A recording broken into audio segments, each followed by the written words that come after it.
Bonsoir à toutes et tous. Je suis heureux d'être en communication indirecte avec vous, un peu moins, au moins de ne pas l'être directement, parce qu'en général, à la base, l'Association belge des athées, on apprécie pas mal le fait de pouvoir dialoguer en direct et d'interagir avec les personnes avec qui on veut discuter. On aurait d'ailleurs bien voulu le faire à Liège en particulier, où on est peut-être moins présent qu'à Bruxelles ou à Mons. C'est partie remise, disons-nous, on le fera plus tard. Hein. Alors, le sujet d'aujourd'hui, c'est un sujet sur lequel on se penche déjà depuis quelque temps. C'est lié à toutes les questions qui tournent autour du libre arbitre. On a déjà eu l'occasion dans 2 conférences de le confronter à des interventions qui parlaient plutôt de l'intelligence artificielle, mais ici, c'est plus sous un angle sociologique qu'on veut aborder le sujet, et en particulier en nous interrogeant sur les déterminations qui pèsent sur nous. Est-ce qu'on est libre de nos choix ou pas? Alors, c'est clair que c'est évidemment un sujet qui est largement un sujet de sociologie. Je ne suis pas sûr que tous les sociologues se soient sérieusement penchés sur la question, mais en tout cas, notre invité de ce soir, qui est Marc Jacquemin, lui, je crois, est particulièrement sensible à la question. Il s'est posé pas mal de questions sur les identités, sur les idéologies. J'ai oublié de dire en commençant qu'il est prof honoraire de sociologie à l'Université de Liège. Il enseignait à l'Institut des sciences humaines et sociales de l'Université de Liège. Et il s'est beaucoup questionné sur ce genre de questions. Notamment, j'ai relevé dans toutes les choses qu'il a publiées, mais un titre qui a déjà un certain temps et qui, je crois, permet de voir un peu où on peut aller, dans quel sens on peut essayer de diriger les questions. C'était un bouquin qu'il a écrit qui s'appelait la raison névrotique, et la suite du titre, c'était individualisme et société. Je crois que c'est effectivement les 2 pôles du questionnement qui nous occupe ce soir. De notre côté, évidemment, c'est clair que quand on pense détermination, ben évidemment, ce n'est pas du côté de la transcendance qu'on va, mais c'est évidemment bien plus du côté des contraintes ou des déterminations qui sont induites par la société. Donc c'est celle-là sur lesquelles on voudrait se pencher. Alors moi je ne serai pas plus long et je lui passe immédiatement la parole. Eh bien, bonjour à toutes et tous et merci de m'écouter ce soir. Nous allons donc parler de déterminisme et libre arbitre en sociologie. C'est vrai que c'est une question qui revient souvent. Je voudrais quand même remercier particulièrement l'association belge des athées parce que j'avais jamais eu l'occasion de mettre, au fond, de rédiger ce que je pensais de cette question, d'en faire un jour une synthèse. Et la conférence de ce soir m'a permis d'essayer de mettre mes idées au clair.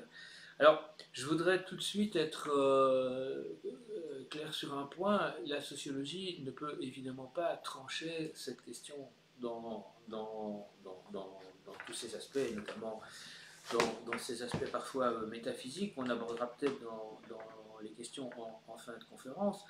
La sociologie, ce qu'elle fait, c'est au fond, elle est irriguée d'une certaine façon par cette opposition, par cette polarité, et on peut dire que toute l'histoire de la sociologie est l'histoire de balancement, hésitation, tentative de conciliation entre les deux pôles,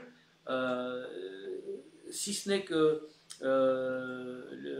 la sociologie ne parlera pas de libre arbitre parce que c'est une notion qui n'est pas dans son champ scientifique direct. Elle va, comme toute discipline scientifique, elle retraduit les notions. Et je vais essayer aujourd'hui de vous faire une présentation de comment ça a influencé l'histoire de la sociologie, mais surtout des enjeux que ça a, deux types d'enjeux. Enjeux, je dirais, de nature épistémique, c'est-à-dire qu'est-ce que c'est qu'une bonne explication du social, mais aussi enjeux de nature politique, quelles sont les conséquences politiques de balancer plutôt d'un côté ou plutôt de l'autre. Alors, je veux, pour rendre ça un peu moins abstrait, même s'il y aura sans doute des passages abstraits, je vais commencer par deux exemples personnels, c'est-à-dire deux situations où j'ai vu très concrètement ce balancement à l'œuvre.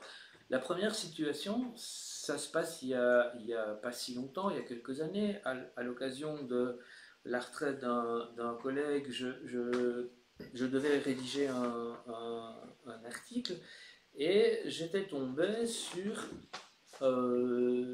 deux articles de presse qui parlaient de l'école catholique. En fait, le premier article, deux articles de presse dans un journal de référence, La Libre Belgique, pour ne pas le citer. Le premier s'interrogeait, il était allé rechercher il s'interrogeait sur une recherche qui était réalisée par un... Parlez plus fort. Okay. Donc, le premier article était allé chercher les résultats d'une recherche qui s'interrogeait sur le succès croissant de l'école catholique auprès de parents qui ne sont pas du tout croyants et dans une société qui est assez largement sécularisée. Alors, le chercheur, dont la recherche était résumée dans l'article, avait interrogé tout un échantillon de parents d'élèves et leur avait demandé les raisons pour lesquelles finalement ils choisissaient l'école catholique, et chacun avait expliqué les éléments de discours qu'on connaît souvent. C'est moins bureaucratique, où on a plus de possibilités je dirais, d'adapter l'enseignement aux élèves, etc. Donc il y avait tout ce discours, et au total, la recherche donnait, et l'article que j'avais lu, parce que je n'ai pas eu accès à la recherche directement, donnait une image assez positive de l'école catholique. Et puis, comme on sait, la Libre Belgique, elle aime bien contrebalancer ses informations, elle avait non pas été rechercher une autre, non pas utiliser une autre recherche, mais elle avait interrogé un enseignant spécialisé de la sociologie de l'éducation dans une université non catholique, et l'enseignant avait surtout insisté sur les différences de profil sociologique des étudiants, des enfants, dont les parents ou eux-mêmes choisissent une école catholique plutôt qu'une école publique, et il avait donc amené une série de statistiques sur ces différences sociologiques. Et j'avais trouvé que ces deux courts articles permettaient vraiment d'introduire un débat sur les deux logiques fondamentales d'explication en sociologie que je vais développer toutes ces soirées. Un premier type d'explication qui considère que pour expliquer un phénomène social comme celui-là, par exemple la montée d'un type d'enseignement ou sa résilience, etc., il faut faire appel plutôt aux raisons que donnent les acteurs. Donc il faut aller chercher les raisons de leur comportement et donc pour cela les interroger, les observer, etc. Et puis quelqu'un qui était revenu avec un autre type d'analyse qui était plutôt centré sur les causes sociales,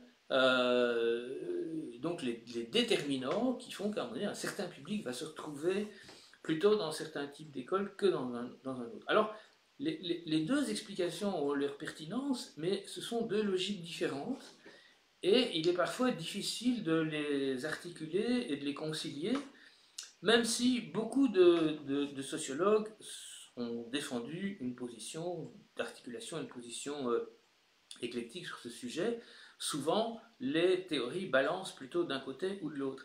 Et donc, au fond, explication par les raisons ou explication par les causes, c'est la manière dont la sociologie, à mon sens, traduit cette opposition entre déterminisme et libre arbitre. Et ce premier exemple, je trouve, est assez révélateur. Deuxième exemple, celui-là est beaucoup plus ancien. J'étais jeune chercheur, à peine enseignant à l'époque, et je me retrouve comme lecteur dans le mémoire d'une étudiante de master en sociologie qui analyse un service de soins palliatifs dans un complexe hospitalier. Alors, l'étudiante fait de la sociologie des organisations, et elle emploie un cadre de référence qu'on appelle l'analyse stratégique, qu'on doit notamment à Michel Crozier et Erhard Friedberg.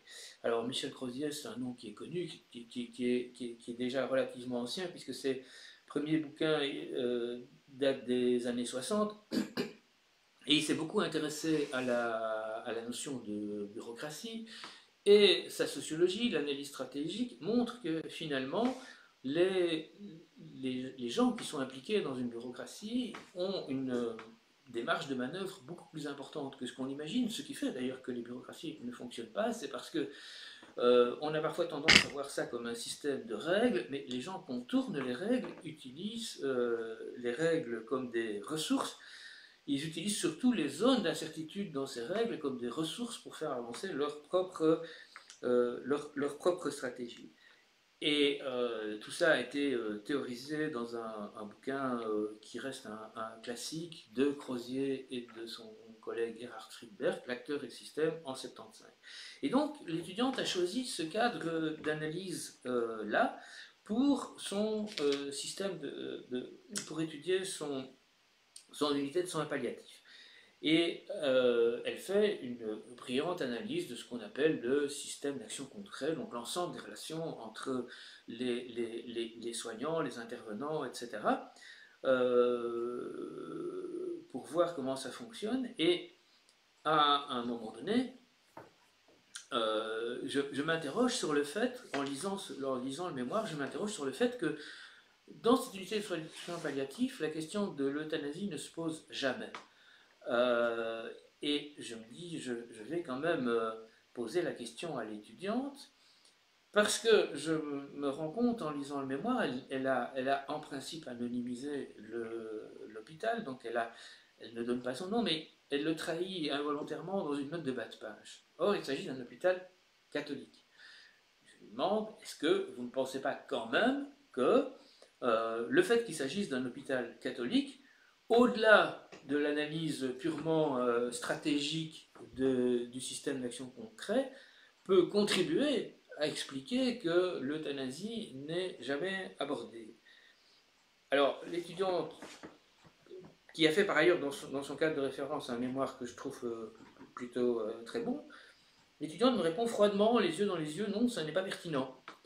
Et elle est soutenue par son promoteur, ce qui a d'ailleurs engagé une grosse discussion après entre le promoteur et moi pour savoir ce qu'il fallait en penser. Et en fait, ça vient ça vient de la logique même de l'analyse stratégique pour des gens comme Crozier et Friedberg.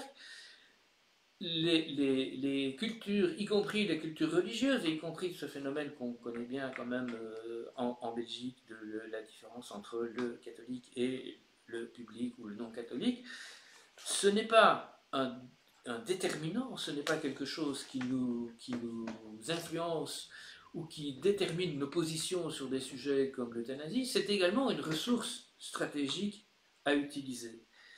Et là, j'ai eu l'impression que d'habitude on est très content quand un étudiant respecte le cadre théorique qu'il a choisi. D'ailleurs, c'est ce qu'on leur apprend à faire en sociologie. C'est quand ils viennent avec un projet de mémoire, on leur demande, mais dans quel cadre théorique vas-tu situer son mémoire? Et là, j'étais quand même confronté à l'idée que j'avais l'impression que l'étudiant avait manqué toute une partie du réel en ne mentionnant même pas que le caractère catholique de l'institution de soins pouvait avoir produit dans une certaine mesure, ou même dans une large mesure, cette absence de toute référence à l'euthanasie. Et donc, voilà, là encore une fois, il y a d'un côté une explication par les raisons que les acteurs donnent de leur comportement, et puis il y a le questionnement sur est-ce que le contexte n'a pas induit chez ces gens certaines dispositions, certaines manières de penser, certaines valeurs qui les influencent et qui les amènent à fonctionner de telle ou telle façon. Alors, je vais tout de suite, je me suis rendu compte après qu'il pouvait y avoir un malentendu. Je n'ai pas choisi ces exemples en fonction de l'organisation qui m'a invité à parler.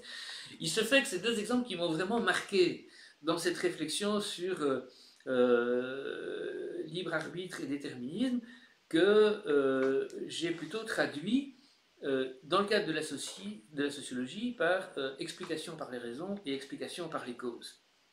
Mais il se fait que dans le cas à la fois le cas de l'école catholique et le cas de l'hôpital catholique, j'étais devant deux recherches, une d'un professionnel, une d'une étudiante, qui posaient très clairement la question.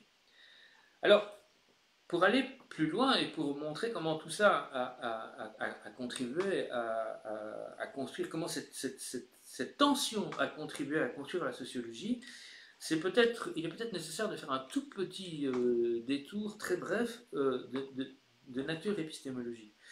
S'il y a parmi les gens qui m'écoutent des scientifiques au sens des sciences dures, donc ce qu'on appelle en général la science, puisque quand on dit la science, en général, on n'inclut pas les sciences sociales. Les sciences sociales, c'est un peu autre chose. Eh bien, dans les sciences dures, dans la science, dans la physique, dans la chimie, dans la biologie,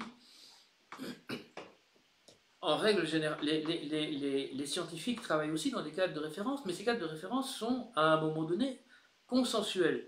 C'est-à-dire que l'ensemble de la discipline ou de la discipline accepte un cadre de référence qui devient d'ailleurs implicite. On ne se rend pas compte qu'on est dans un cadre de référence, et on fait de la chimie, de l'astronomie, de la science de manière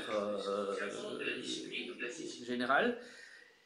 Et de temps en temps, bon, comme le dirait l'historien des sciences Thomas Kuhn, de temps en temps, il peut y avoir une évolution de ce cadre de référence, et à ce moment-là, il devient conscient. Il y a quelques exemples très connus dans l'histoire des sciences. Par exemple, le passage du géocentrisme qui a duré 1000 ans quand même dans l'astronomie occidentale, à l'héliocentrisme, c'est un passage qui s'est fait progressivement, 15e, 16e, 17e siècle, qui commence avec Copernic et qui se termine avec Newton. On change complètement de cadre de référence, mais à un moment donné, l'ancien n'est plus mentionné. Entre astronomes professionnels, à un moment donné, il y a un consensus sur le nouveau paradigme, et ça ne voulait pas dire que dans le cadre ancien, on ne faisait pas de la science, mais on faisait de la science dans un autre cadre de référence qui s'est avéré à un moment donné obsolète. On peut dire que d'une certaine façon, le tournant darwinien en biologie, eh bien, parmi les biologistes professionnels, le tournant darwinien n'est plus discuté. On ne se pose pas tout le temps des questions pour savoir s'il ne faudrait pas revenir dessus, etc. On peut le nuancer, on peut élaborer des tas de choses, mais on le conserve. De la même façon, les chimistes ont définitivement laissé de côté l'alchimie comme alternative, et quand ils pensent à l'alchimie, ils pensent de manière culturelle. Ce fut un jour l'ancêtre de la chimie, et ça n'a plus aucune pertinence. C'est pas du tout la même chose dans les sciences humaines. Quand vous interrogez un sociologue, mais même un économiste, ou un politologue ou un anthropologue, il va, avec des nuances entre les disciplines, donc je vais surtout parler pour la sociologie, quand vous interrogez un sociologue, vous allez voir qu'il va tout de suite préciser dans quel cadre il se situe, et en général il va se rattacher non seulement à une tradition, mais à un auteur. Donc les étudiants, les chercheurs vont se définir comme croziériens en fonction de Crozier dont je viens de parler, comme bourdieusien en fonction de Pierre Bourdieu, qui est très connu et qui a construit lui aussi un paradigme, ou boltanskien, ou latourien, ou tout ce qu'on veut. Et même les chercheurs en sociologie qui tentent de réduire cette tension, ou de l'articuler, ou de trouver une voie médiane, sont très conscients du fait que les courants sociologiques restent attachés à leurs auteurs fondateurs, et qu'à un moment donné, alors que on ne parle plus évidemment des auteurs fondateurs dans les sciences de la nature, on parle de la biologie telle qu'elle est, de la chimie telle qu'elle est, etc. Et on ne se préoccupe plus, si ce n'est pour les historiens, de savoir qui a proposé quoi à quel moment. Et donc c'est une différence fondamentale entre la science, comme on l'appelle souvent, donc les sciences de la nature, et les sciences sociales. Et mon exposé, évidemment, se situe dans ce contexte-là, c'est-à-dire que je pense que, par définition, les sciences sociales resteront des disciplines fragmentées, avec des points de vue différents sur le réel social, et qu'il est extrêmement invraisemblable, on ne peut jamais dire jamais, mais qu'il est extrêmement invraisemblable qu'un jour elle se situe dans le fil des sciences de la nature, c'est-à-dire qu'il y a un consensus entre tous les sociologues sur le type d'analyse qui convient à tel ou tel phénomène. Alors, ça peut paraître un peu abstrait, en fait ça ne l'est pas du tout. Cette opposition a à la fois des enjeux épistémiques. Qu'est-ce que c'est qu'une bonne explication en sciences sociales? Mais elle a aussi des enjeux politiques, dont je parlerai plus à la fin de l'exposé. Et donc ce que je voudrais faire avec vous, c'est choisir 3 moments de l'histoire de la sociologie pour montrer comment cette opposition s'est construite et s'est maintenue même si beaucoup diraient qu'elle est schématique, qu'il faut la dépasser, mais en fait, on ne la dépasse pas dans les faits. Elle reste là, elle évolue, on essaie de construire des passerelles, mais on ne dépasse pas l'opposition. Et les trois moments de l'histoire de la sociologie que je voudrais évoquer brièvement, ben, c'est d'abord la fondation de la discipline, hein, à la toute fin du XIXe siècle. C'est ensuite une querelle bien spécifique où je fais réintervenir la notion de l'école et de l'inégalité des chances scolaires dans les années 70-80 en France, mais aussi aux États-Unis. Et puis ce sera pour terminer la période contemporaine avec une opposition entre deux petits livres qui sont parus très récemment et qui sont un peu, quelque part, des synthèses très, un peu polémiques d'ailleurs, des synthèses très claires d'une position et de l'autre avec ces deux aspects. Alors, premier moment, les débuts de la sociologie. On attribue souvent les débuts de la sociologie à deux pères fondateurs, un français, Émile Durkheim, un allemand, Max Weber.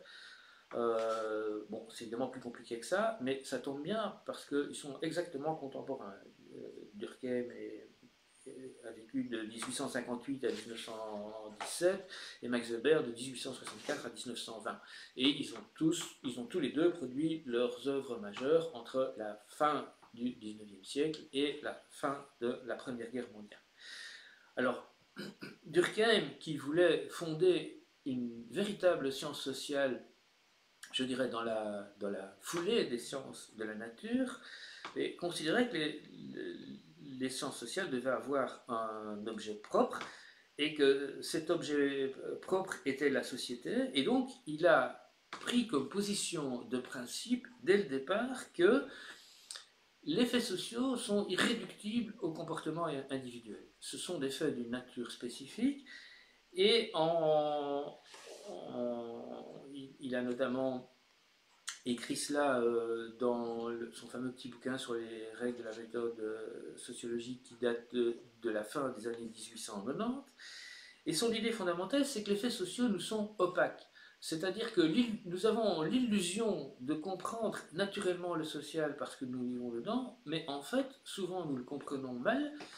Et pour le comprendre, il faut le considérer comme un fait extérieur à nous et non réductible à nos idées, nos raisonnements, notre compréhension individuelle.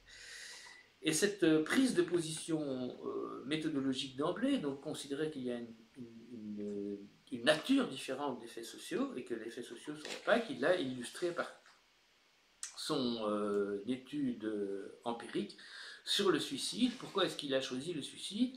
Pour démontrer qu'en fait, quelque chose qui apparaît comme aussi intime et aussi irréductible à des analyses, à des macro-analyses ou à des analyses déterministes, peut parfaitement être comprise à travers des méthodes d'analyse multivariées qui insistent sur les causes sociales du suicide et qui ne font pas intervenir les états d'âme, les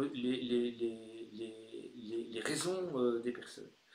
Alors au moment où, je ne vais pas rentrer dans les détails sur Durkheim, mais au moment où, à peu près au même moment où Durkheim établit cette règle de l'opacité du social et de sa nature irréductible au comportement individuel, l'autre personnage considéré comme souvent comme le cofondateur de la sociologie, Max Weber, qui est lui allemand, va prendre la position exactement inverse. Il considère que pour analyser les phénomènes sociaux, il faut reproduire les raisons que les acteurs ont de se comporter de telle ou telle manière. Et donc il y a bien continuité entre les raisons des acteurs et le fait social lui-même. Et il va illustrer sa position épistémique par sa fameuse thèse sur le capitalisme et le calvinisme. L'idée de Max Weber, c'est de dire finalement qu'est-ce qui fait qu'est-ce qui fait que l'on constate que le capitalisme s'est particulièrement développé dans les pays de tradition calvinisme? Il dit c'est parce qu'il y a une forme, au fond, de complémentarité entre la théorie calviniste, qui est une théorie qui s'appuie sur l'idée de prédestination, donc est-ce que nous serons-nous sauvés ou pas? Eh bien, c'est déjà quelque part décidé par Dieu, c'est la grâce. Donc, en fait, au fond, on pourrait en déduire que pour les calvinistes, encore une fois, je simplifie très fort, je ne suis pas un historien des religions, que pour les calvinistes, ce que les catholiques appellent les œuvres, donc la manière dont nous nous comportons, n'a pas d'importance pour gagner le ciel. C'est la grâce divine déjà attribuée qui importe. Alors, ça peut paraître paradoxal parce que si c'est la grâce qui importe et si elle est tracée de toute éternité, en quoi est-ce que ça peut encourager l'activisme entrepreneurial qu'il considère comme lié à cette théorie calviniste? Eh bien, nous dit Weber, c'est parce que ce qui motive les entrepreneurs capitalistes à être à la fois aussi actifs et aussi ascétiques, à faire fructifier leurs entreprises, c'est qu'ils cherchent des signes de leur élection. Ils cherchent dans le succès de leurs affaires, quelque part, la preuve, la reconnaissance du fait qu'ils ont déjà été élus. Et donc, Weber théorise des raisons d'agir, des modes de comportement qui seront réutilisés dans la suite, mais qui ont un côté paradoxal mais extrêmement intéressant. C'est on n'agit pas pour obtenir quelque chose, sa place au paradis, mais pour se prouver qu'on l'a déjà, ou qu'éventuellement on ne l'a pas. Et on voit bien comment cette analyse de Weber, bon, que j'ai ultra schématisée pour bien montrer en quoi elle est opposée à celle de Durkheim, pour Weber, c'est à partir des raisons personnelles de telle ou telle catégorie d'acteurs qu'on peut comprendre un phénomène comme la convergence entre le développement du capitalisme et le calvinisme. Convergence qui n'est évidemment pas totale. C'est l'exemple inverse de Durkheim pour qui, précisément, le phénomène social, un phénomène social comme le suicide, doit se comprendre sans référence aux raisons des acteurs comme étant quelque chose de spécifique. J'ai pas pu m'empêcher de faire ça, qui est un peu le b.a.-ba de ce qu'on apprend dans l'histoire de la discipline, parce que c'est vraiment le moment où ça se trouve dans tous les manuels, et c'est c'est cette opposition qui met bien en lumière ce qu'on pourrait appeler les explications par les raisons que j'appellerai souvent dans la suite l'actionnalisme, parce que c'est une théorie de l'action, donc ça veut dire que les acteurs sont supposés avoir des intentions et des raisons d'agir. Et puis le déterminisme qui va beaucoup plus insister sur la spécificité du social en lui-même et sur son autonomie par rapport aux raisons des acteurs. Alors, deuxième moment, là je vais être un tout petit peu plus technique, mais je pense que c'est intéressant parce que ça montre bien comment ces deux qu'on pourrait appeler ces deux cadres de référence ou ces deux grandes logiques peuvent à un moment donné débattre entre elles et s'opposer. C'est les années 70 en France et j'ai choisi en France, mais pas seulement en fait, mais quand même beaucoup en France, et j'ai choisi une thématique qui nous ramène à notre premier exemple, à savoir précisément l'inégalité des chances scolaires, qui est une thématique qui se prête très bien à mettre en évidence les deux types d'explications. En fait, l'inégalité des chances scolaires, c'est quelque chose qui va commencer à devenir, je dirais, un problème pris en compte de manière massive par les sociologues, notamment au sortir de la Deuxième Guerre mondiale, parce que on est en plein... on est dans une période de progrès social, on est dans une période de massification de l'enseignement, donc de plus en plus, je ne parle pas de l'enseignement primaire, de l'alphabétisation qui elle est généralisée depuis un certain temps, mais massification de l'enseignement secondaire et progressivement de l'enseignement supérieur. Et cependant, toutes les études montrent que le destin scolaire des individus, c'est-à-dire la manière dont ils se débrouillent dans le système scolaire, la manière dont ils réussissent, reste très largement, extrêmement dépendant des ressources à la fois culturelles et des ressources matérielles des familles dont ils viennent. Autrement dit, ce constat simplement statistique que on n'a pas du tout les mêmes chances de faire des études universitaires si on vient d'un milieu, disons, ouvrier, pour faire simple, que si on vient d'un milieu de cadre ou de profession libérale. Ce constat qui est répété systématiquement et qui est toujours valable avec aujourd'hui, qu'on retrouve aujourd'hui avec des nuances, des manières de faire différentes, etc., puisque le nombre de diplômés supérieurs a beaucoup augmenté par rapport aux années 1970, mais ce constat vient mettre vient questionner cette idée du progrès social par l'école, et surtout, ça vient questionner, je dirais, toute la vision idéologique autour du progrès social par l'école, à savoir que la réussite scolaire est à la fois un effet du don, il y a des gens qui sont plus doués les uns que les autres, et un effet du mérite, il y a des gens qui sont plus bosseurs, si je peux dire simplement, plus investis dans leurs études les uns que les autres. En fait, si c'était le cas, on ne devrait pas voir cette relation statistique absolument évidente entre l'origine sociale et la réussite. Donc il y a quelque chose d'autre qui peut être de l'ordre de la détermination. Alors, les sociologues vont s'opposer sur cette question, et je vais essayer de montrer sur quoi précisément ils vont s'opposer. Et on verra bien à nouveau derrière l'opposition des explications, cette opposition entre déterminisme et libre arbitre. Il y a quelque chose sur lequel les différents courants sociologiques de l'éducation s'accordent, c'est qu'il y a bien une inégale transmission de compétences. C'est-à-dire que si vous avez une famille qui a les moyens, le temps, les ressources cognitives pour investir, les ressources financières pour investir, vous aurez sans doute, en entrant à l'école primaire, un bagage déjà qui va être extrêmement différencié selon les enfants. Là, je pense que personne ne discute ça, personne ne conteste qu'il y a une transmission de savoir et de compétences propres à l'école qui n'est pas égale dans tous les milieux. Mais ce qui frappe les sociologues, et ce qui est plus difficile à expliquer, c'est dans la masse des enfants qui viennent de milieux défavorisés et qui entament des études, il y en a quand même un certain nombre qui réussissent ces études, qui réussissent bien le début de leur scolarité, qui apprennent bien, etc. Ils sont statistiquement beaucoup moins nombreux que les autres, mais il y en a un nombre tout à fait réel.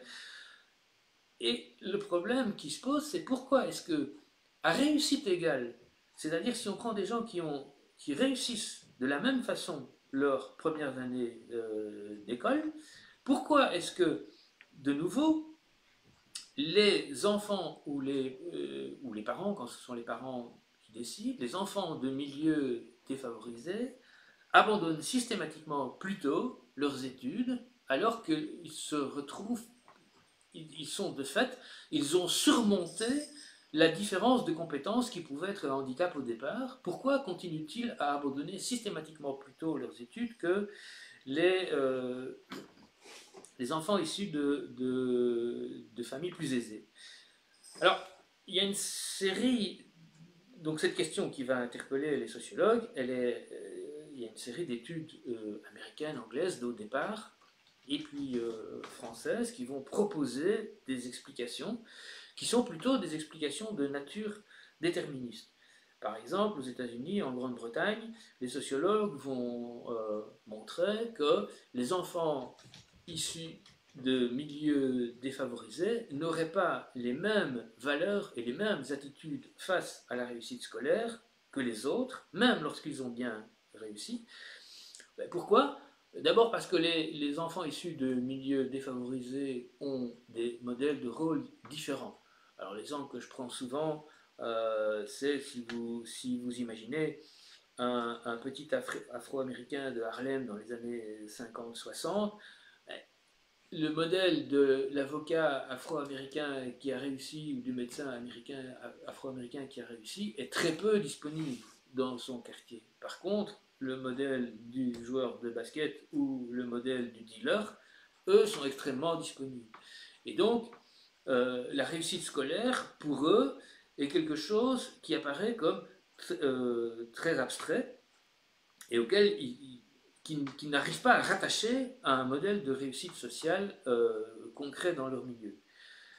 La deuxième chose que ces études mettent en évidence, c'est que les enfants qui viennent de milieux plus fragiles, en général, ont tendance à attribuer leur réussite ou leur échec à des circonstances plus extérieures, et alors que les enfants venant de milieux favorisés attribuent leur réussite, leurs échecs à leur propre initiative, donc à une causalité interne, et évidemment ça suscite des attitudes différentes.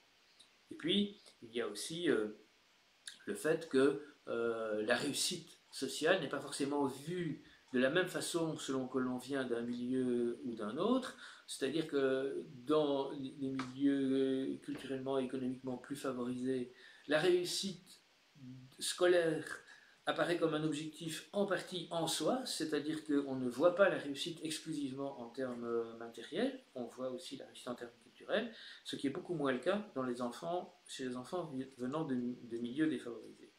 Alors on voit bien que tout cela, ce sont bien des explications de nature causale, c'est-à-dire qu'on suppose que l'abandon, l'autosélection, comme disent les théoriciens de l'éducation, est déterminé par des attitudes qu'on a prises, je dirais, durant l'enfance en fonction du milieu dont on vient. Et en France, il y a quelqu'un qui va théoriser de manière assez décisive cette idée, c'est Pierre Bourdieu. Pierre Bourdieu qui va commencer par s'intéresser à l'école, puisqu'il écrira avec Jean-Claude Passeron Les Héritiers en 1964, et puis la reproduction quelques années plus tard. Et je vais m'intéresser qu'à un aspect de la théorie de Pierre Bourdieu, de ce qu'on a appelé le structuralisme génétique, c'est sa fameuse notion d'habitus. Qu'est-ce que c'est l'habitus de Bourdieu? C'est l'idée que d'une certaine façon,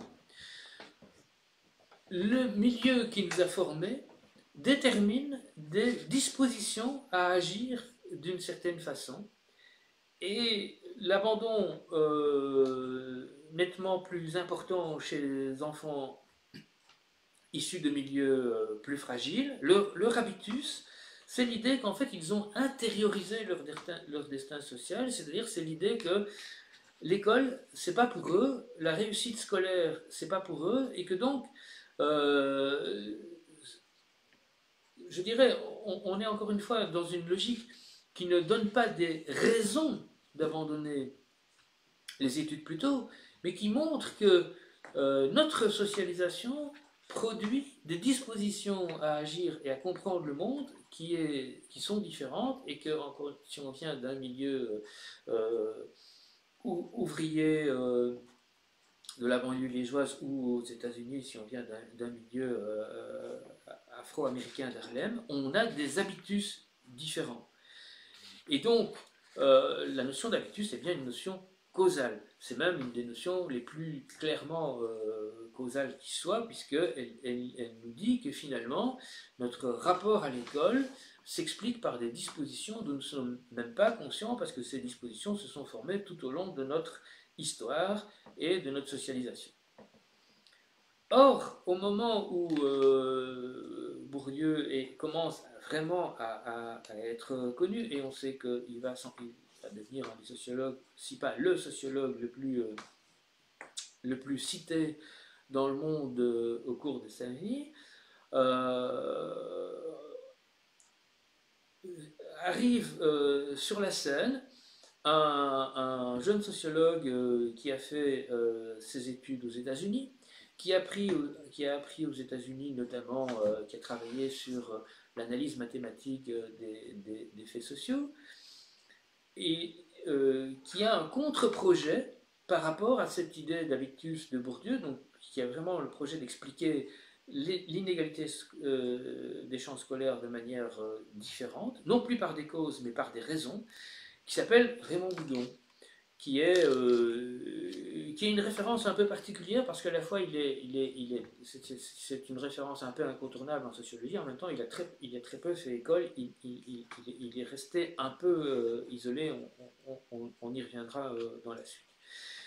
L'idée de Boudon, c'est de dire, je ne peux pas imaginer que, c'est pas comme ça qu'on doit expliquer le social en fait.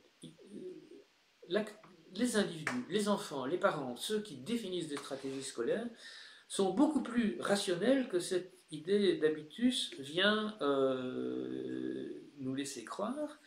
Et donc Boudon va entreprendre de construire, c'est une sociologie un peu particulière parce qu'elle est modélisante, ce qui est rare en sociologie, donc on construit un modèle et on essaie de voir ce que le modèle de comportement individuel donne quand il est généralisé à une population. Et il va construire un modèle qui s'appuie sur l'idée fondamentale que le comportement d'abandon ou de poursuite des études est un comportement, un calcul rationnel. C'est un calcul en fait d'investissement. Et évidemment, on sent bien qu'il y a une part qui nous paraît intuitive dans l'idée que faire des études, c'est investir pour quelque chose de mieux, investir pour une position sociale, que c'est une idée qui est pas du tout absurde et qui est profondément intuitive. Mais il va insister sur un fait à la fois banal et qu'en même temps qui n'est pas pris en compte par les théories de l'habitus, qui est que ce qu'on attend d'un investissement scolaire, ça se mesure non pas en termes de position sociale, c'est-à-dire qu'on ne vise pas une position sociale, mais on vise une position sociale relative. Donc l'idée n'est pas que l'on vise des positions sociales extrêmement favorisées, mais qu'on vise des positions sociales qui sont meilleures que celles dont on est parti. Et donc, cette idée que le retour de l'investissement scolaire se calcule en termes d'ascension sociale, ça change évidemment la perspective.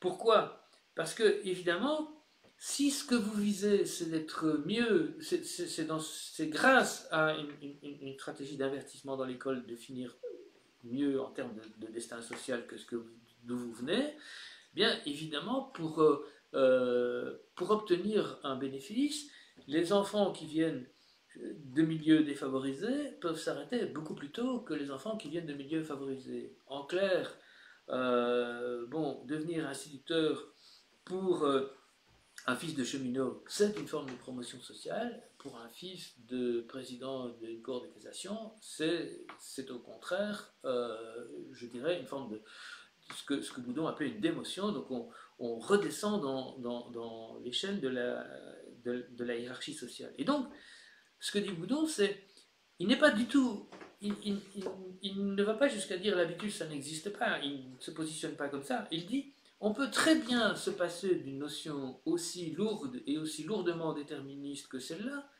et montrer que dans un contexte social qui est préexistant au choix des individus, donc ce contexte social il existe, je dirais, les individus ne choisissent pas dans un vide, mais c'est la même rationalité qui est à l'œuvre dans toutes les classes sociales, mais simplement, elle s'exerce à partir de positions de départ différentes. C'est un peu Boudon ne le dit pas comme ça, ce n'est pas quelqu'un qui considère la rationalité comme devant être forcément une rationalité économique, mais c'est un peu comme si on disait, au fond, les petits épargnants et les spéculateurs ont exactement la même rationalité, simplement comme les petits épargnants, ils ont beaucoup moins de ressources que les spéculateurs, ils ne peuvent pas prendre les mêmes risques que les spéculateurs. Mais c'est exactement le même, ils font les mêmes calculs qu'eux, mais avec des ressources différentes. Et Boudon dit, tout le monde fait les mêmes calculs, mais si vous êtes un fils de cheminot, vous devenez instituteur, c'est déjà très bien.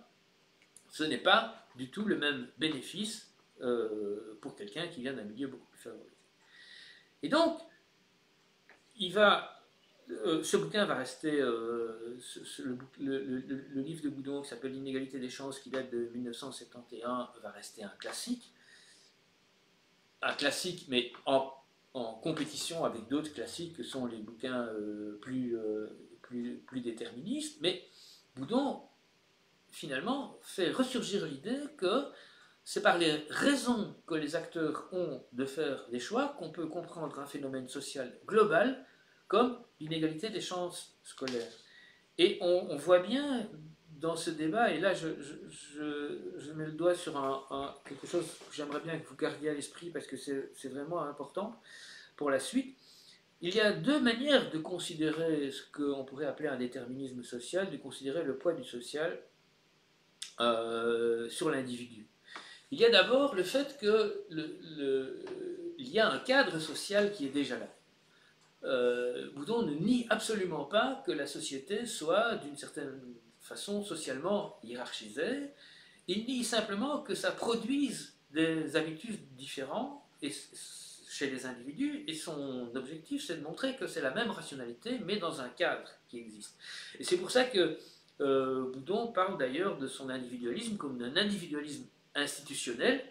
C'est exactement comme si on prenait l'exemple de joueurs d'échecs, ben, le cadre est déjà là, ce sont les règles du jeu d'échecs, et le cadre impose les règles aux joueurs, mais ça ne veut pas dire que le cadre va déterminer ce que les joueurs pensent, ni leur stratégie. C'est ce qu'on pourrait appeler cette idée qu'il y a un cadre social, mais qu'il faut expliquer à partir de ce cadre social les actions individuelles par des raisons, c'est ce qu'on pourrait appeler l'individu dans le social. Donc, même les gens qui, comme j'ai dit, que j'appellerais actionnalistes, les sociologues qui veulent mettre en avant les raisons d'agir des individus, ils reconnaissent cette part de détermination qui est que l'individu est toujours dans un cadre social. Par contre, la part de détermination qu'ils ne reconnaissent pas et qu'ils estiment devoir être combattue par des théories rivales, c'est ce qu'on pourrait appeler le social dans l'individu.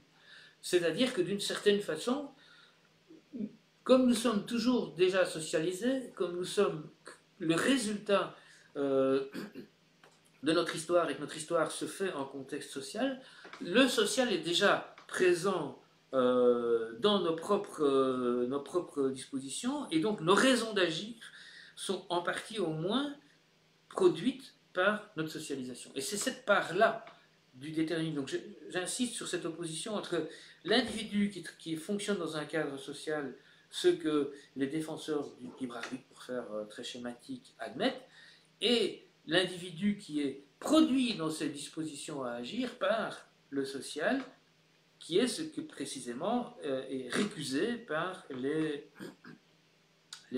théoriciens des raisons d'agir. Et ce débat va se reproduire, je dirais, au fil de l'histoire de la sociologie. On voit bien comment Boudon a fait. Il a produit en fait un modèle qui montre qu'on pourrait éviter d'utiliser des notions comme l'habitus, qu'on peut parfaitement supposer que tous les acteurs sont rationnels, mais dans des contextes différents. Alors, avant d'en venir à mon dernier point, qui est comment est-ce que ce débat se situe de manière immédiatement contemporaine, j'aimerais bien repréciser les enjeux que ça à la fois pour la sociologie, mais pour nous tous qui essayons de comprendre ce que c'est que la société, ce que c'est que le phénomène social. Il y a d'abord un enjeu qui est épistémique. C'est vraiment une opposition sur la nature de l'explication. Est-ce que, au fond, comme le disent les actionnalistes, est-ce que pour comprendre le monde social, il faut inévitablement passer par les actions individuelles et donc par les raisons d'agir? Est-ce qu'il faut supposer un acteur rationnel ou un acteur dont la rationalité est variable selon les expériences qu'il a subies? Et donc, Est-ce que cette rationalité est universelle, ce qui est un peu la position de Boudon, mais qui est un cas un peu, je dirais, qui est à un des deux pôles, hein, il y a des positions plus intermédiaires. Est-ce qu'il y a une rationalité universelle, ou est-ce que cette rationalité est inévitablement formatée par la manière, notre histoire, par d'où nous venons? Alors, il y a évidemment dans ce débat-là un rapport aux sciences de la nature. Cet enjeu épistémique va aussi positionner les sciences sociales par rapport aux sciences de la nature, par rapport à la science, comme je l'ai appelé tout à l'heure. Je vais simplifier parce que on pourrait évidemment nuancer, mais on le fera dans le débat. Mais il est clair que la science n'admet que des explications causales. La science, au sens de science de la nature, ne reconnaît aucune intentionnalité à la nature. Hein, aujourd'hui, le front sur lequel ce débat se mène le plus visiblement, c'est le refus de l'intelligent design au profit de la théorie darwinienne, parce que précisément la nature n'a pas d'intention, la nature ne veut rien, la nature ne connaît que, ne peut être déchiffrée que par des explications causales. Et donc, d'une certaine façon, le déterminisme sociologique s'inscrit en continuité avec l'idée qu'il faut des explications de nature causale, alors que l'actionnalisme va insister sur le fait que les humains, eux, sont bien des êtres intentionnels, des êtres avec des raisons d'agir, et que c'est à partir de là, et que donc il y a une rupture en quelque sorte entre les sciences de l'humain, les sciences sociales et les sciences de la nature. Alors, on peut complexifier, hein, parce que sur certains points, ce n'est pas exactement, sur d'autres points, ce n'est pas comme ça, mais sur l'opposition entre causalité et intentionnalité, il y a bien la volonté de certains fondateurs de mettre les sciences humaines en continuité avec les sciences de la nature, et pour d'autres de considérer l'irréductibilité de la manière de faire science dans les sciences humaines. Alors, ce qui est important aussi, et ce qui est plus touchy, si je peux dire, puisque là on est quand même dans l'épistémologie, c'est pas extrêmement déterminant pour une difficulté, mais ce qui est plus touchy, c'est qu'il y a évidemment un enjeu politique aussi derrière le choix d'une certaine vision des choses ou d'une autre. C'est que le déterminisme met l'accent sur la manière dont la société nous façonne. Donc, il centre toutes les injustices et les malheurs du monde sur la société elle-même, plutôt que sur les individus. Il va centrer son... Et donc, d'une certaine façon, le déterminisme, paradoxalement, on pourrait dire, hein, le déterminisme sociologique, il est plutôt porté à la critique sociale et au volontarisme transformateur, ce qui est un peu paradoxal, puisqu'on est déterministe et qu'en même temps, ça nous conduit à une certaine volonté de transformation des structures, puisque ce sont les structures sociales qu'il faut changer. Et évidemment, cette idée que la responsabilité des maux sociaux, de l'injustice, de l'inégalité, etc., ne repose pas sur des responsabilités individuelles, ou en tout cas pas fondamentalement sur des responsabilités individuelles, mais plutôt sur la détermination par la société, peut être vue par tous les pouvoirs en place comme une façon de dédouaner les méchants de leurs responsabilités, si j'ose dire. C'est ce que l'ancien ministre de l'Intérieur de François Hollande, Manuel Valls, appelait la culture de l'excuse, c'est-à-dire il reprochait à la sociologie, finalement, de donner des excuses à tous ceux qui commettaient des actes répréhensibles. En même temps, c'est toujours dérangeant, évidemment, dans une société qui reste, toutes nos sociétés sont hiérarchisées, évidemment, avec des nuances considérables. Hein. La société européenne n'est pas hiérarchisée comme la société chinoise ou soviétique. Il y a évidemment des nuances, mais toutes les sociétés sont hiérarchisées. Et les pouvoirs en place, de manière systématique, n'aiment pas une discipline qui se fait, je dirais, fort de montrer que cette hiérarchie est injuste. Et donc, le déterminisme est souvent vu par les pouvoirs en place comme une vision subversive du monde, et souvent la sociologie est d'ailleurs englobée, toutes nuances confondues, considérée comme une théorie subversive. On sait bien qu'il y a toute une série de pays où, par exemple, les pouvoirs publics considèrent qu'il ne faut pas subventionner les sciences sociales parce qu'elles ne servent à rien et qu'elles ne font que produire de la critique des tas de choses. L'actionnalisme, au contraire, va plutôt, en insistant sur les raisons d'agir des individus, il a tendance à adopter une position que j'appellerais plutôt quiétiste par rapport aux inégalités sociales. C'est-à-dire que ces inégalités sociales, au fond, elles sont le produit d'une certaine façon de la nature humaine qui est capable du meilleur comme du pire et qui amène des individus rationnels à faire un certain nombre de choix. Et l'accent est donc mis sur la responsabilité individuelle, et il est plus facile à ce moment-là de défendre l'idée que dans nos sociétés, les gens ont ce qu'ils méritent, les gens méritants réussissent, les gens pas méritants ne réussissent pas. Et donc on voit qu'il y a un enjeu politique net, je dirais, à l'opposition entre déterminisme et libre arbitre. En même temps, c'est un peu plus complexe, et je ne voulais pas ne pas le mentionner parce que c'est quand même plus complexe que ça, c'est que le déterminisme peut parfois aussi être vu dans ses formes extrêmes comme un obstacle à la critique sociale, au sens où il ne reconnaît pas aux acteurs la capacité à changer les choses, puisque les acteurs sont eux-mêmes déterminés par ce qu'ils ont vécu. Et c'est une critique qui a été assez souvent adressée ces 30 dernières années à Pierre Bourdieu, et une série de ses élèves se sont éloignés de son déterminisme précisément parce qu'ils tentent de construire une sociologie dans laquelle on va rechercher les capacités d'agir des acteurs.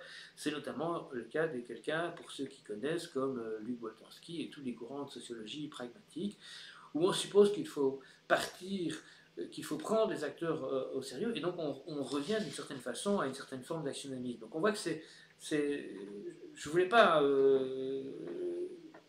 couper cette nuance parce que ça aurait, je dirais, rendu incompréhensible tout un courant de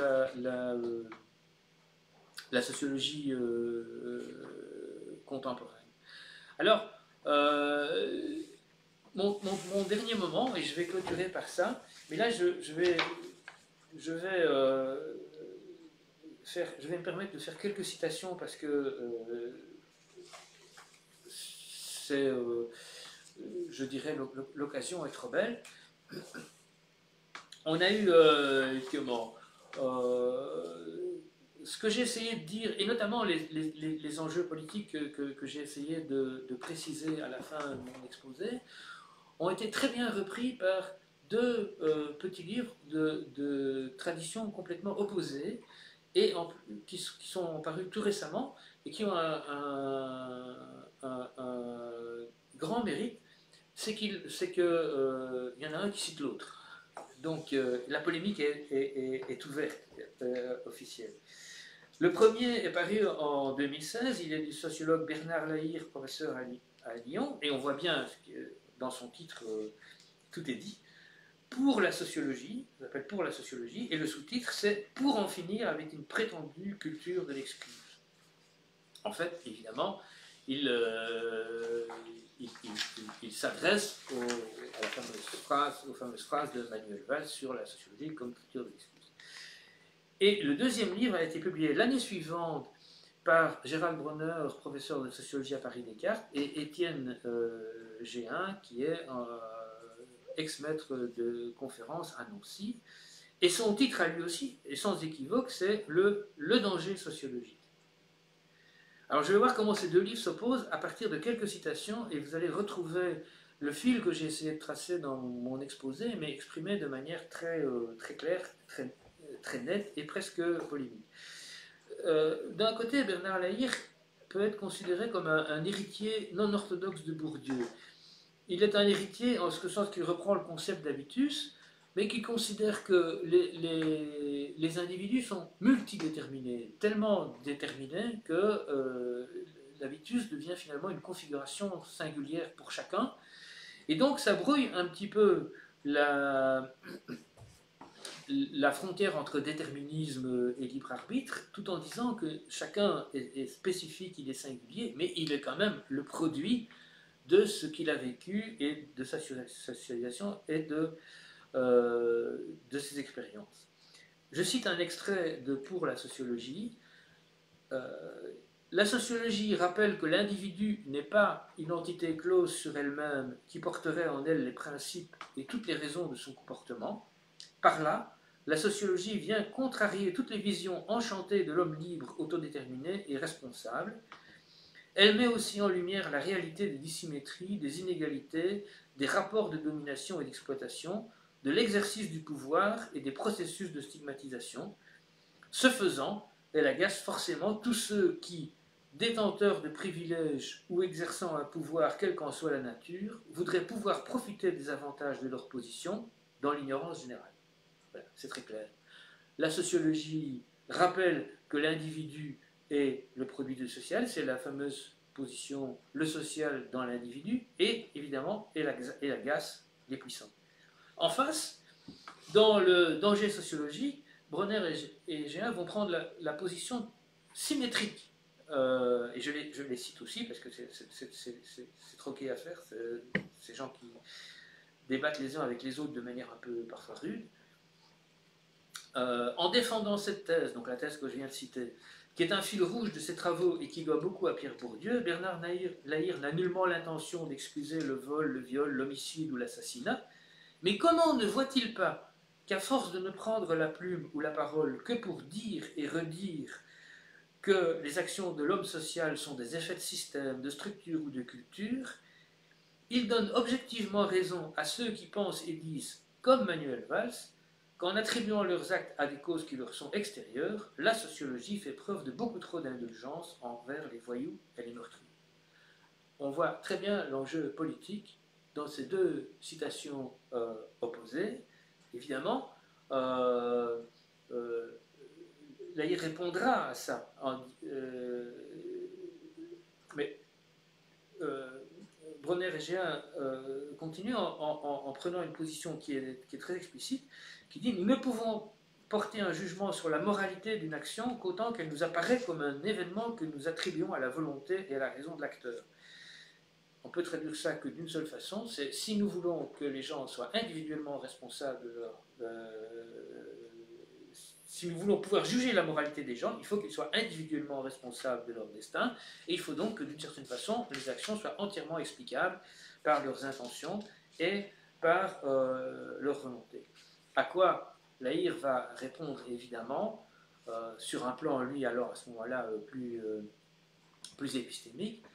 Ceux qui ramènent les sciences sociales en général et la sociologie en particulier à une culture de l'excuse confondent surtout deux plans pourtant distincts.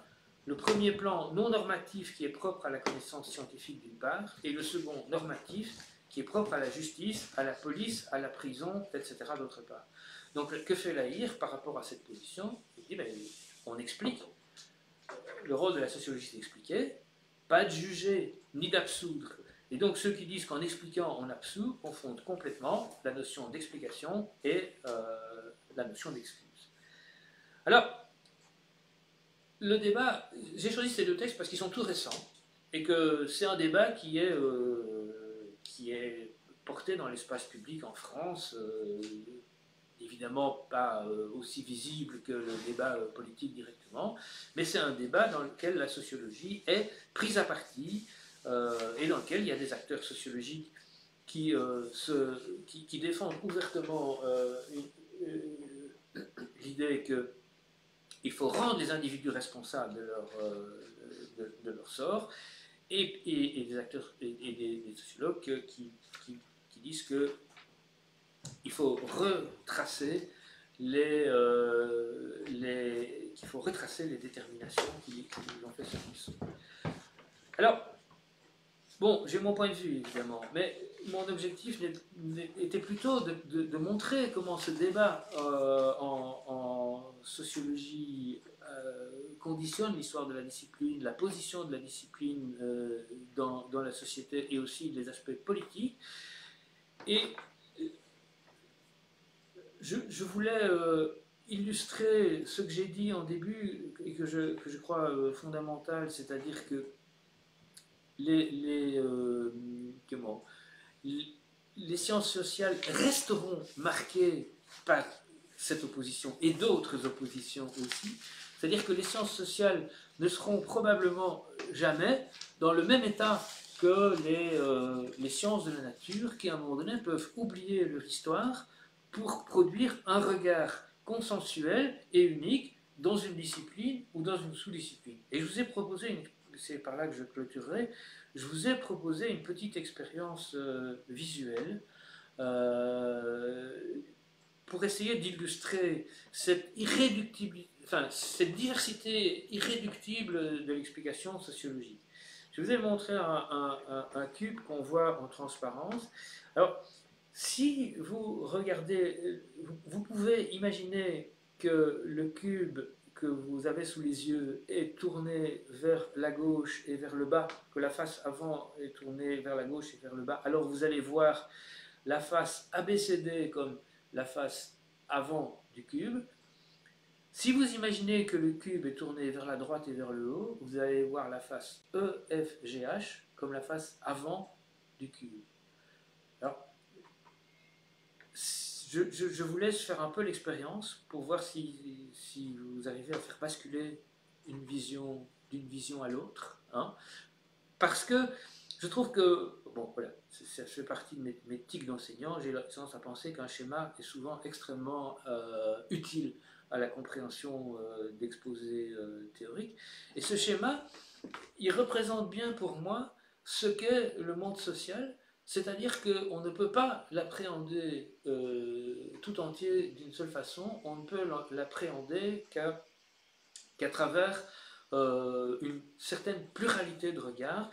Et j'ai abordé déterminisme et libre arbitre, mais il y a évidemment d'autres aspects sur lesquels les sciences sociales sont plurielles. Et je pense que il n'y a pas à l'échelle, disons, dans une perspective,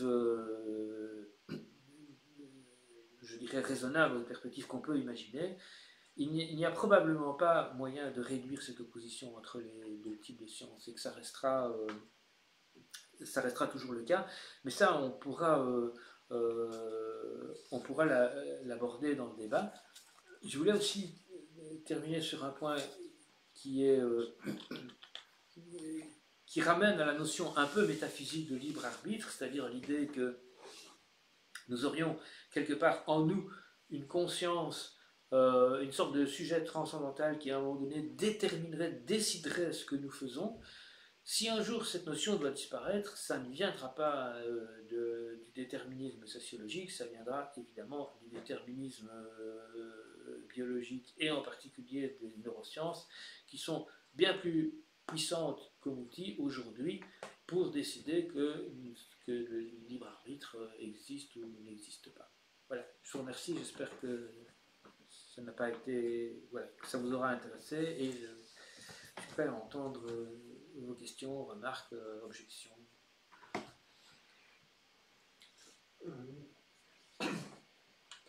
Oui, alors, comment est-ce qu'on fait pour avoir les questions? Je prends là. C'est batterie faible. Tu peux lire. Tu vas voir ici. Mais tu peux peut-être commenter si toi tu as une question et pendant que l'orateur répondra. Ben, je peux peut-être essayer d'en trouver une ici. Ben, la dernière intervention faisait appel à ce que les neurosciences peuvent appeler ici. J'ai une question qui est où se situe la science sociale par rapport à la révolution technologique, plutôt que donc les sciences sociales sont-elles, il me manque quelque chose pour la suite, abandonné. Je ne suis pas sûr de comprendre le sens de la question.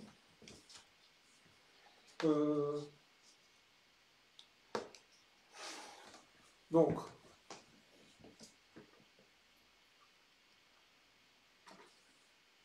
est-ce que on peut attendre, une autre manière de poser le problème à partir de la révolution technologique plutôt qu'à partir des neurosciences? Je suppose que c'est ça la question. Il faudrait, il y a beaucoup de révolutions technologiques. Oui, c'est ça. Je ne sais pas. Je pense que c'est sur deux plans différents. Si on parle de toute la révolution informatique, d'Internet, etc., là, on est dans un domaine qui est à la fois technologique et qui est en même temps très façonné pour le social. Sur ce plan-là, évidemment, la sociologie doit éclairer l'impact de ces évolutions, la manière dont ça peut transformer les gens, dont ça peut... enfin, bon, on ne va pas se lancer dans un débat sur Internet aujourd'hui, mais on voit bien que ça produit des comportements nouveaux ou des comportements anciens qui trouvent des formes d'écho nouvelles.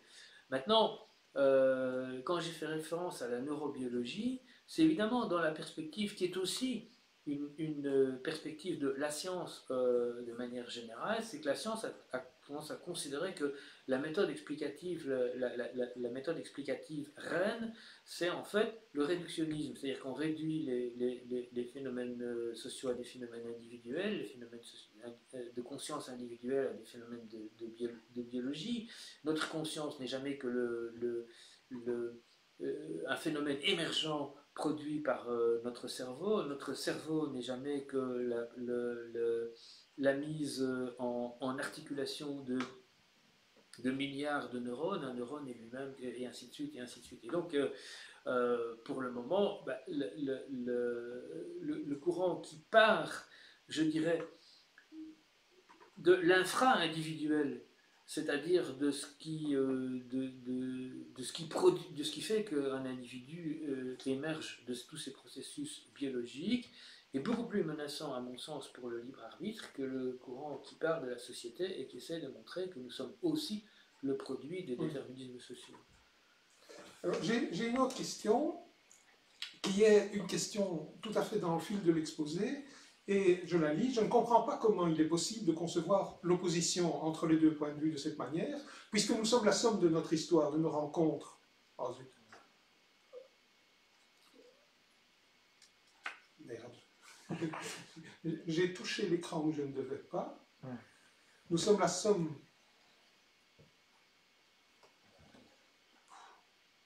Voilà, de nos rencontres, de notre contexte social, déterminisme, si j'ai bien compris, et par nos souhaits pour notre avenir. N'y a-t-il aucun auteur qui a étudié les deux points de vue comme étant un enchevêtrement indétricotable? Alors, il y a beaucoup d'auteurs qui ont prétendu et qui ont essayé de le faire, et qui prennent cette position épistémologique. Bon, moi j'ai tracé les deux pôles. Hein. Beaucoup de sociologues ont dit il faut en finir avec cette opposition, etc. Mais dans la pratique, c'est beaucoup plus complexe à construire. Par exemple, quelqu'un qui a essayé de produire une théorie complètement différente du social à partir de ce qu'il appelle les pratiques sociales, les routines, etc., c'est Anthony Giddens, mais il n'a fait qu'un gros livre théorique sur ce sujet et il n'a jamais entrepris d'études empiriques. Et donc, dans la pratique, souvent les chercheurs vont choisir leur méthode, leur cadre, etc., plutôt d'un côté ou plutôt de l'autre. Et donc, on peut imaginer que c'est un enchevêtrement. C'est-à-dire que quand moi j'ai présenté le fameux Q pour dire ces deux regards sur une même réalité, on arrive à basculer de l'un à l'autre. Donc on voit bien que d'une certaine façon c'est la même réalité mais que c'est deux regards. Mais c'est souvent difficile à appliquer en pratique. Et je pense qu'on peut trouver des exemples de ça, par exemple, dans tout ce qui est études biographiques, qui à la fois montrent à quel point les individus, même, je dirais, singuliers, sont parfois des accidents biographiques peuvent expliquer des disparités importantes entre des gens qui a priori viennent de même milieu ou des choses comme ça, et donc montrer que la sociologie peut aussi s'intéresser au singulier, mais encore une fois, ça reste différent que de postuler une espèce de rationalité universelle qu'on essaierait de découvrir et qui pourrait, je dirais, éliminer l'influence de l'histoire. Et donc, je crois que beaucoup de sociologues essayent de faire quelque chose je pense, quelque chose qui soit plus intégré, mais c'est difficile à produire et souvent ils penchent plutôt d'un côté ou de l'autre. Mais moi j'ai pris les pôles opposés évidemment pour simplifier le problème et pour montrer bon, plus personne ne penserait exactement comme Weber ou comme Durkheim aujourd'hui. Il reste que c'est difficile à mettre en œuvre. Alors, j'ai une question qui est sans doute plus directement politique, mais qui, je pense, est dans le fil de l'exposé, qui est l'histoire à de rares occasions a vu s'effondrer la hiérarchie sociale en place pour voir émerger un ordre social nouveau. Alors, cette personne issue de milieux modestes a des positions sociales qui leur auraient été interdites. Qu'est-ce qu'on peut tirer comme enseignement de ces crises révolutionnaires, et notamment par rapport au caractère ou non intangible d'un système? Eh bien, je dirais dans la perspective de ce que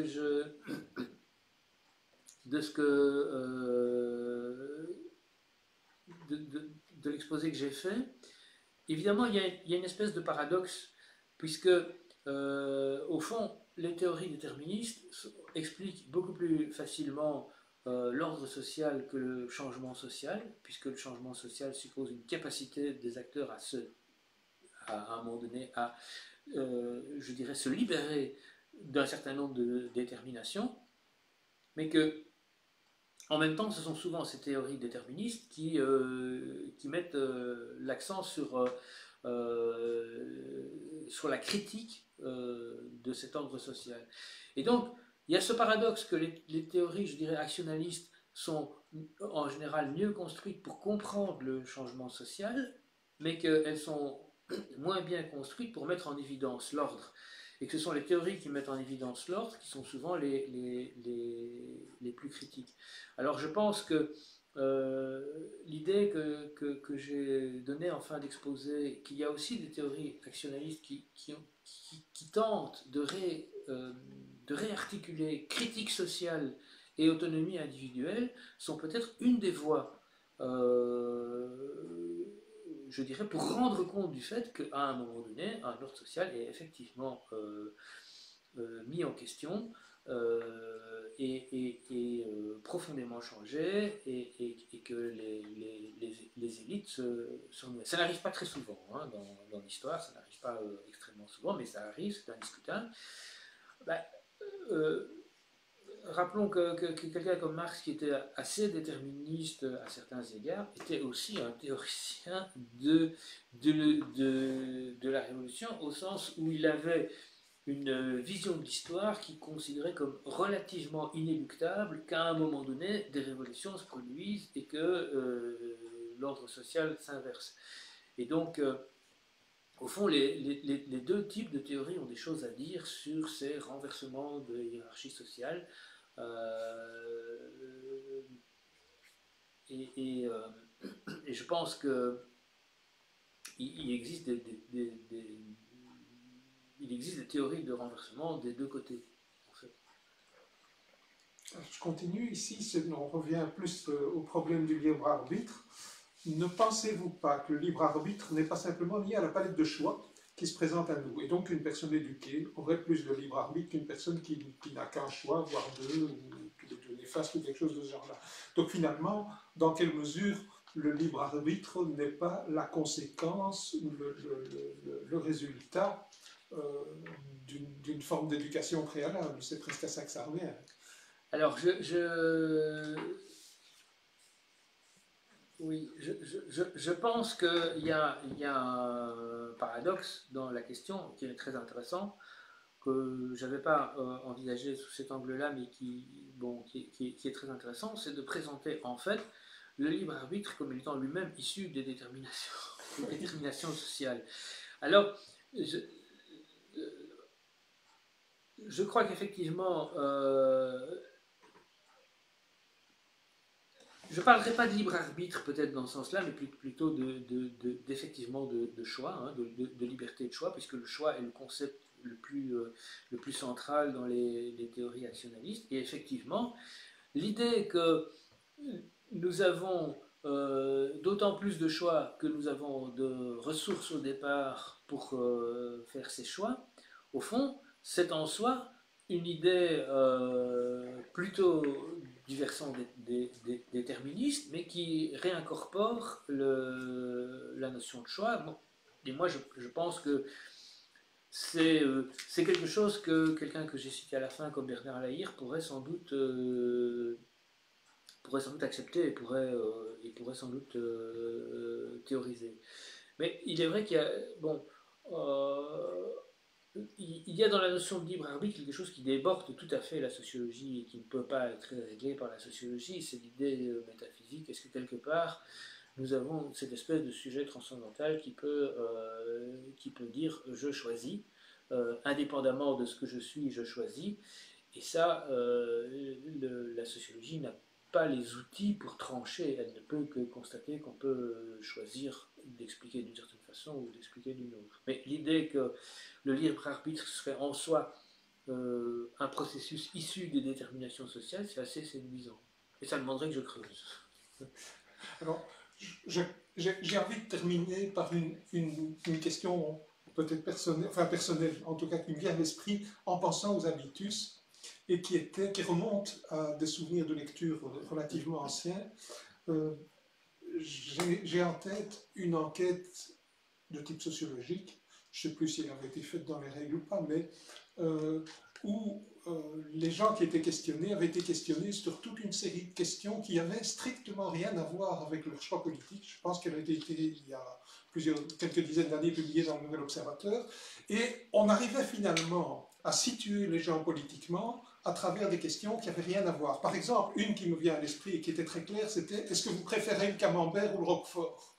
Et clairement, on associait le camembert plutôt à une position de gauche et le roquefort plutôt à une position de droite. Alors il y avait évidemment une batterie de questions de cet ordre-là, mais aucune n'était directement orientée politiquement, et au bout de l'enquête, on arrivait à peu près à situer politiquement les gens qui avaient répondu.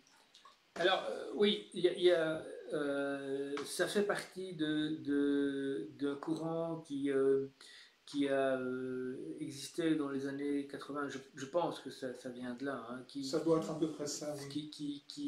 Ce qu'on appelait les styles de vie, qui était notamment un courant défendu par des... je dirais des gens qui étaient un peu dans le marketing, puisqu'ils cherchaient des niches de marché. Et donc, on a mélangé des tas de données et on s'aperçoit qu'il y a une certaine cohérence dans ces données. Et donc, ce qu'on peut reprocher à ce courant, c'est de ne pas avoir théorisé un peu davantage, c'est-à-dire qu'on met on fait des analyses factorielles de correspondance, en fait, on met dans la machine énormément d'objets, et puis on ne voit plus bien derrière, on s'aperçoit qu'il y a une certaine cohérence, mais on ne voit plus bien comment se construit cette cohérence. Mais encore une fois, ça voudrait dire, effectivement, si elle se vérifie, ça veut dire qu'il y a bien une certaine forme de déterminisme, puisque même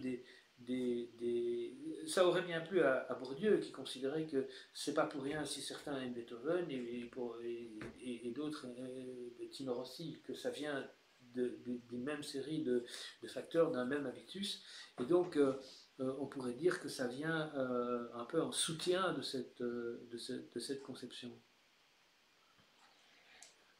Bah, je regarde ma montre et je me dis qu'on peut peut-être clôturer la discussion à l'instant, ici. Je voudrais quand même encore vraiment très chaleureusement remercier Marc Jacquemin. Je crois qu'on a vraiment été éclairé sur toute une série de points et surtout sous un angle qui est probablement pas l'angle sous lequel on a l'habitude de poser ce genre de questions. Et de toute façon, je crois aussi qu'on peut rejoindre sa conclusion en disant que c'est pas demain la veille qu'on arrivera vraiment à trancher de manière définitive entre libre arbitre ou détermination sociale. Voilà. Merci beaucoup.